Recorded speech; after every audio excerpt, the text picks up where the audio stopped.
مرنے والے سے مخاطب ہو کر پہلا فرشتہ کہتا ہے اے مرنے والے، کیا تو نے نہیں سنا تھا کہ دنیا کی زندگی محض ایک کھیل اور تماشا ہے؟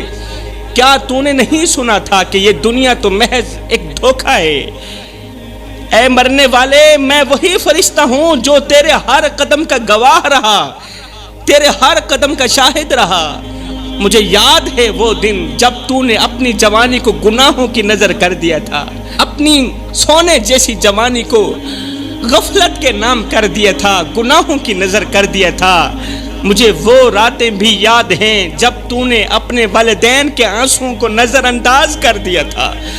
مجھے وہ لمحے یاد ہیں جب تو نے اپنے دوستوں کے ساتھ بیٹھ کر لوگوں کی غیبتیں کیں، چغلیاں کیں، نفرتیں پھیلائیں، جب تو نے اپنی زبان کو زہر کی مانند لوگوں کے دلوں پر تیر برسائے، اپنی زبان کے ذریعے لوگوں کو دکھ دیے، درد دیے، لوگوں کے زخموں پر نمک چھڑکے۔ او مرنے والے، کیا تو نہیں جانتا تھا کہ انسان کو امتحان کے لیے پیدا کیا گیا ہے، جینے کے لیے پیدا نہیں کیا گیا؟ انسان کو امتحان کے لیے پیدا کیا گیا ہے، ہمیشہ دنیا میں رہنے کے لیے پیدا نہیں کیا گیا۔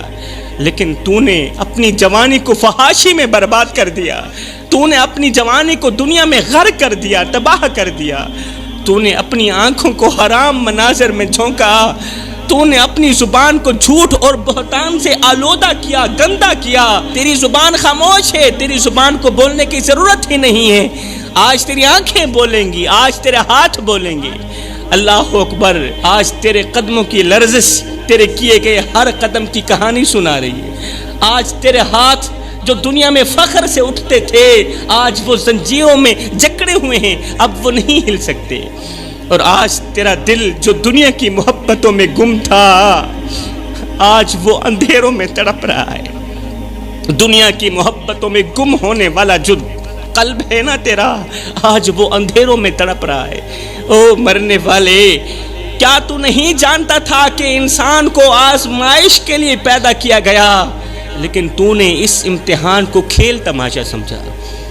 تو نے اپنے نفس کی پوجا کی، اپنے نفس کی غلامی کی، بجائے اللہ کے آگے جھکنے کے تو اپنے نفس کے آگے جھک گیا۔ جو کچھ تو نے دنیا میں کیا، جو کچھ تو نے اپنی زندگی میں کیا، آج یہ سب کچھ تیرے سامنے آ کر کھڑا ہو گیا۔ فرشتہ کہتا ہے او مرنے والے، آج تیری دنیاوی زندگی ختم ہو چکی ہے، آج تیرا امتحان مکمل ہو چکا ہے، آج تیرا حساب شروع ہو چکا ہے، اور آج تیرے اعمال کی گواہی دی جا رہی ہے۔ آج کے نوجوان کیا سوچتے ہیں؟ پتہ ہے کیا سوچتے ہیں؟ وہ سمجھتے ہیں کہ جوانی عیش و عشرت کے لیے، جوانی گھومنے پھرنے کے لیے، جوانی نفس کی پوجا کرنے کے لیے، وہ سمجھتے ہیں کہ راتیں گناہوں کے لیے، دن عیاشی کے لیے۔ آج کل کے جوان سمجھتے ہیں کہ آنکھوں کا کام صرف فحاشی دیکھنا ہے، فلمی مناظر دیکھنا ہے۔ وہ سمجھتے ہیں کہ زبان کا کام صرف لوگوں کے دلوں پر تیر چلانا ہے، بک بک کرنا ہے، غیبت کرنی ہے، چغلی کرنی ہے۔ وہ نادان سمجھتے ہیں کہ قدموں کا کام صرف فحاشی کی محفلوں میں جانا ہے۔ وہ بھول چکے ہیں کہ ایک دن یہی آنکھیں، یہی زبان، یہی قدم ان کے خلاف گواہی دیں گے۔ وہ بھول چکے ہیں کہ ایک دن یہی فرشتہ آ کر ان سے یہی سوال کرے گا کہ تم نے زندگی کہاں گزاری۔ لکھنے والے لکھتے ہیں کہ اسی دوران مرنے والے کے پاس دوسرا فرشتہ آ کر اس کے سرہانے کھڑا ہو جاتا ہے۔ پہلے فرشتے نے جو کچھ کہا آپ لوگوں نے سن لیا۔ یہ سن کر مردہ بہت زیادہ شرمندہ ہوتا ہے، شرمندگی کی دلدل میں غرق ہو جاتا ہے۔ اللہ اکبر، اب دھرتی نہیں ہوتی جہاں پر وہ دفن ہو جائے، بہت زیادہ شرمندہ ہوتا ہے۔ میں دعا کرتا ہوں اللہ ہمیں اس دن کی شرمندگی سے بچانا۔ کہتے ہیں اسی دوران مرنے والے کے پاس دوسرا فرشتہ آ کر اس کے سرہانے کھڑا ہو جاتا ہے۔ وہ کہتا ہے اے مرنے والے، کہاں گئی تیری کوٹھیاں؟ او مرنے والے، کہاں گئے تیرے بنگلے، تیری جائیدادیں، تیری زمینیں؟ کہاں گیا وہ غرور جس پر تو فخر کرتا تھا؟ کہاں گئے وہ نوکر چاکر جو تیرے ایک اشارے پر دوڑ کر آتے تھے، لبیک کہتے تھے؟ آج تو اکیلا ہے، نہ تیرے ساتھ تیری دولت ہے، نہ تیرے ساتھ تیرے دوست ہیں، نہ تیرے ساتھ وہ رشتہ دار ہیں جن کی خاطر تو نے اپنے رب کو بھلا دیا، نہ تیرے ساتھ وہ بیٹے ہیں جن کے لیے حلال و حرام کی تمیز کیے بغیر کماتا رہا، اپنے رب کو ناراض کرتا رہا۔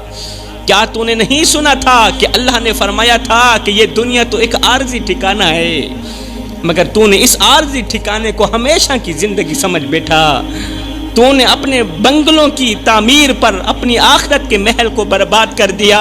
تو نے دنیا کی زمینوں کی خرید و فروخت میں دین کو بیچ دیا، آخرت میں نہ ختم ہونے والی زندگی تباہ کر دی۔ فرشتہ کہتا ہے کہاں ہیں وہ دوست جن کے لیے تو نے اپنے رب کے احکامات کو پس پشت ڈال دیا؟ آج تجھے کوئی بچانے والا نہیں، آج تیرے لیے کوئی پناہ گاہ نہیں، آج تو اکیلا ہے اور تیرے اعمال تیرے سامنے کھڑے ہیں۔ تو نے دنیا میں اپنے ہاتھوں سے اپنے لیے آگ کا سامان جمع کیا، اپنے لیے تباہی کا سامان جمع کیا، اور آج وہی آگ وہی تباہی تیرے قدموں کے نیچے دہک رہی ہے۔ آج تو زمین میں دفن ہونے والا ہے، مگر تیرے اعمال آسمان تک چیخ چیخ کر گواہی دے رہے ہیں۔ اے مرنے والے، کہاں ہے تیرا غرور؟ کہاں ہے تیری شان؟ کہاں ہے تیرا رتبہ؟ آج تیرے ساتھ صرف تیری قبر کی مٹی ہے، آج تیرے پاس صرف تیرے گناہ ہیں، اور آج تیرے سامنے تیرے اعمال کا حساب کھل چکا ہے۔ آج تیرے پاس سوائے پچھتاوے کے اور کچھ بھی باقی نہیں بچا۔ کہتے ہیں اسی دوران مرنے والے کے پاس تیسرا فرشتہ آ کر کہتا ہے اے مرنے والے، کہاں ہیں وہ دوست جن کے لیے تو نے اپنے رب کو بھلا دیا؟ کہاں گئی وہ محفلیں؟ تیرے دوست تجھے چھوڑ کر چلے گئے، آج تیرے لب خاموش ہیں، تیری محفلیں ویران ہو چکی ہیں۔ تو نے اپنے رب کی یاد کو چھوڑ کر دنیا کے فریب کو گلے لگا دیا، دنیا بھی تباہ کر بیٹھا، اپنی آخرت بھی تباہ کر بیٹھا۔ اسی دوران مرنے والے کے پاس چوتھا فرشتہ آ کر کہتا ہے اے مرنے والے، کہاں گئے وہ قدم جو تو نے گناہوں کی راہوں پر دوڑائے تھے؟ کہاں گئی وہ رفتار جو تو نے فحاشی کی محفلوں میں چلنے کے لیے استعمال کی تھی؟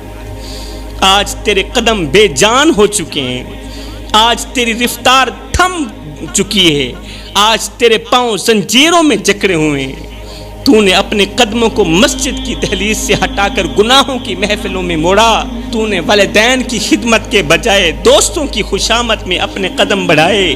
آج تیری دنیا بھی تباہ ہو گئی، تیری آخرت بھی تباہ ہو گئی۔ اسی دوران مرنے والے کے پاس پانچواں فرشتہ آ کر کہتا ہے اے مرنے والے، کہاں گیا وہ دل جسے اللہ کی محبت سے بھرنا تھا؟ کہاں گئی وہ روح جسے اللہ کے ذکر سے منور کرنا تھا؟ تو نے اپنے دل کو دنیا کی محبت میں گم کر دیا، تو نے اپنے دل کو نفرت، حسد اور کینہ سے بھر دیا، تو نے اپنی روح کو گناہوں کی آگ میں جھونک دیا۔ آج تیرا دل سرد ہے، آج تیری روح قید میں ہے، آج تیرے وجود پر پچھتاوے کی مہر لگ چکی ہے۔ اے مرنے والے، آج تیرے لیے نہ کوئی دعا ہے، آج تیرے لیے نہ کوئی معافی ہے، نہ کوئی رحمت، آج تیرے لیے صرف تیرے اعمال ہیں اور تیرے رب کا انصاف باقی ہے۔ اب میں جوانوں کو کچھ کہنا چاہتا ہوں، اے میری قوم کے نوجوانوں، اپنی آنکھیں کھولو، ہاتھ جوڑ کے عرضی کر رہا ہوں، اپنی آنکھیں کھولو۔ یہ زندگی کے لمحے تمہارے اور میرے لیے غنیمت ہے، انہی لمحوں میں کچھ کر لو، انہی لمحوں میں کچھ اکٹھا کر لو۔ قبرستان کی مٹی 5 گنہگار لوگوں کو بد دعائیں دیتی ہے، 5 گنہگار لوگوں پر لعنت کرتی ہے، گالیاں دیتی ہے، اور ایسی بد دعائیں دیتی ہے کہ ان کی روحیں بھی تڑپنے لگتی ہیں۔ آخر وہ گناہ کون سے ہیں جو اس قدر خطرناک ہیں کہ قبرستان کی مٹی بھی انہیں برداشت نہیں کر پاتی؟ پوچھا گیا حضرت آخر وہ کون سے لوگ ہیں اور وہ کون سے گناہ کرتے ہیں؟ فرمایا پہلا گنہگار وہ ہے جو مسلسل شراب پیتا رہتا ہے اور بغیر توبہ کے مر جاتا ہے۔ قبرستان کی مٹی ایسے شخص پر لعنت بھیجتی ہے، بد دعائیں دیتی ہے جو ساری زندگی شرابیں پیتا رہا اور پھر بغیر توبہ کے مر گیا۔ اس کی قبر چیخ چیخ کر کہتی ہے اے شرابی، کیا تجھے نہیں معلوم تھا کہ شراب ہر برائی کی جڑ ہے؟ کیا تو نہیں جانتا تھا کہ شراب انسان کی عقل کو تباہ کر دیتی ہے؟ شراب انسان کو انسانیت کے درجے سے گرا دیتی ہے، اسے حیوانوں سے بھی بدتر کر دیتی ہے۔ اے شرابی، تو نے دنیا کی رنگینیوں میں مست ہو کر اپنے رب کو بھلا دیا۔ جوانوں خدا رہا، سب کچھ کرنا مگر شراب کے قریب نہ جانا، کیونکہ یہ وہ زہر ہے جو انسان کو بے غیرت بنا دیتا ہے۔ شراب انسان کو بے غیرت بنا دیتی ہے، دلہ بنا دیتی ہے، اور بے غیرت انسان کے ساتھ اللہ تعالیٰ سخت نفرت کرتا ہے۔ اللہ تعالیٰ کی ایسے انسان سے جنگ ہے۔ حلالی ماں کے حلالی بیٹے شراب نہیں پیا کرتے۔ یہ وہ لعنت ہے جو انسان کی عزت کو خاک میں ملا دیتی ہے، انسان کے رتبے کو زمین پر گرا دیتی ہے۔ شراب انسان کی آنکھوں کو اندھا کر دیتی ہے اور ماں اور بیوی کے درمیان فرق ختم کر دیتی ہے۔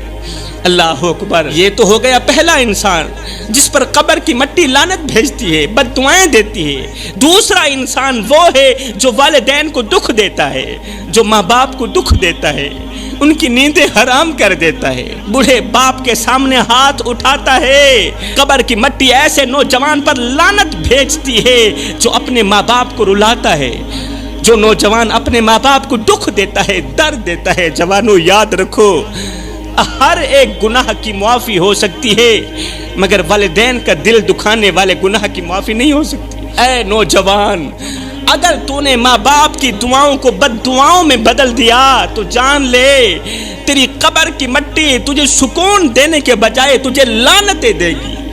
تو زمین میں دفن ہو جائے گا مگر تیری روح تڑپتی رہے گی، کیونکہ ماں باپ کے دل کو زخمی کرنے والا کبھی سکون کی نیند نہیں سو سکتا۔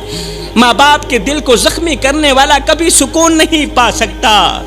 وہ مر بھی جائے تو اس کی قبر کی مٹی اس کے گناہوں کو بیان کرتی رہے گی اور اسے شرمندگی کی دلدل میں پھنساتی رہے گی۔ اے نوجوان، آج بھی وقت ہے۔ اگر ماں باپ ناراض ہیں تو جلدی کر، وقت ضائع مت کر۔ اپنے ماں باپ کے قدموں میں گر جا، ان کے پاؤں چوم لے، ان کے آنسو